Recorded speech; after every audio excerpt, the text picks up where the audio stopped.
Hey guys, just popping in live from the office real quick regarding resources, because as I've been doing the filming for YouTube in my camera, there's no way that I can perceive any way to flip that view. And since we're here talking resources today, I want you to be able to see my collection of resources. So as a former educator, a classroom teacher for 15 years, so exciting to talk about this for a second. One of the basic tenets of education and teaching and learning spheres is that it is perfectly acceptable and even considered noble to beg, borrow, and steal materials and resources so that your students can prosper.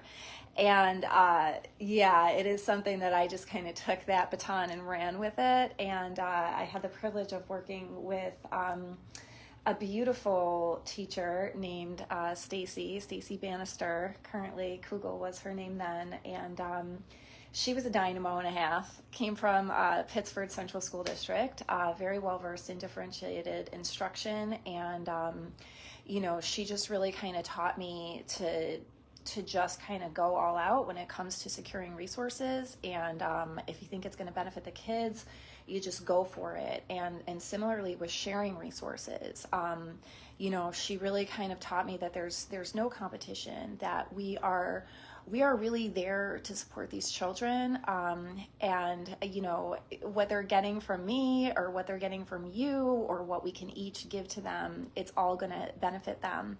So resources is something I hold very near and dear to my heart. So let me go ahead and flip that view. This is my giant bookcase, which houses only some of my collection of resources. As you can probably start to get a sense of as I slowly turn the shelves, the content is vast and wide. Clearly a lot of emphasis on trauma resolution, somatic work, shamanic work, hypnotherapy, energy-based work, folktale, mythology. It's all reflected here. When it comes to card pulls, it's not aligned with everybody's belief system, but a lot of people can find some wisdom in doing pulls. Always have some door content. I actually have some new door flyers on the massage table ready to go up. This is one of my favorites. I used to always ask the dads at the Healing Connection this question: what did she lose herself in for hours when she was little? Let's get back there, you guys. Let's get back there. That's where the healing is. So loving my space. This is my little messy desk area. But then over to here, the resources just spilleth over.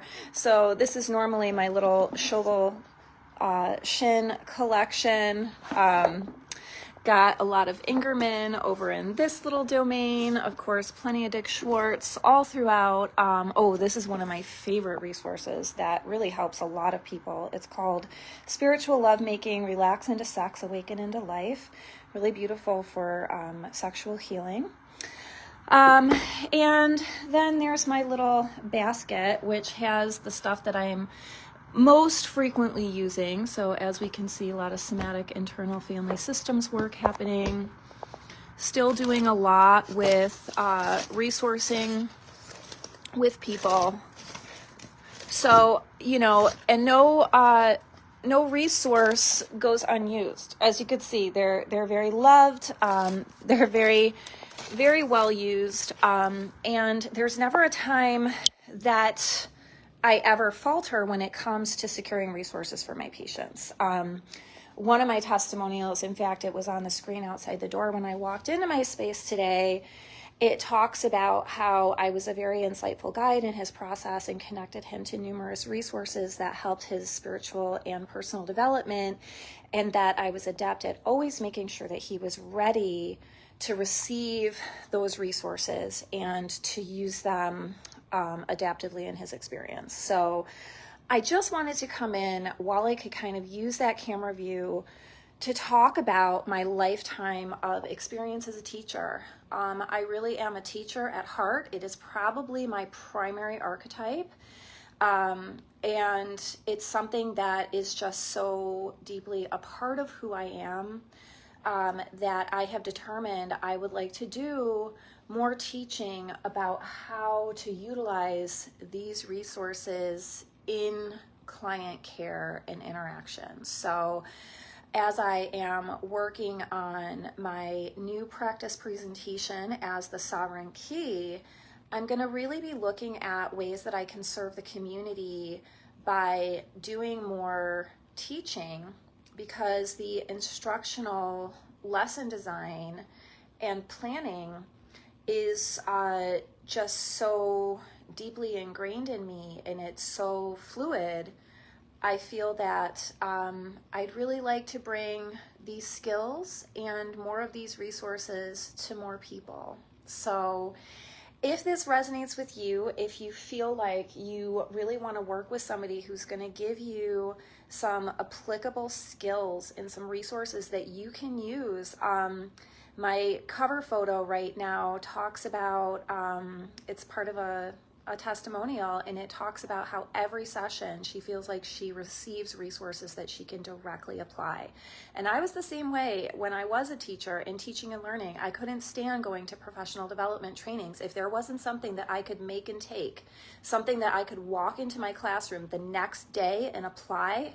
You're wasting my time, because I have lesson design and instruction to monitor. I have student work to assess. I have parents to contact. I have grading data to enter. I don't have time to sit in a room dicking around. I just don't. And you know what? My patients don't have time to sit in a room dicking around either. They just don't. They've got lives to lead. And so if you're looking for actionable resources that you can apply directly in your day-to-day lived experience, things that we can use as part of your daily ritual, routine, and procedure to bring more balance, more peace to your world, more calm, more rejuvenation and restoration and replenishment, why wouldn't we do that? Why wouldn't we do that? And to sit and talk like we're having coffee hour is not helpful. I don't work with people of that nature anymore. I just don't.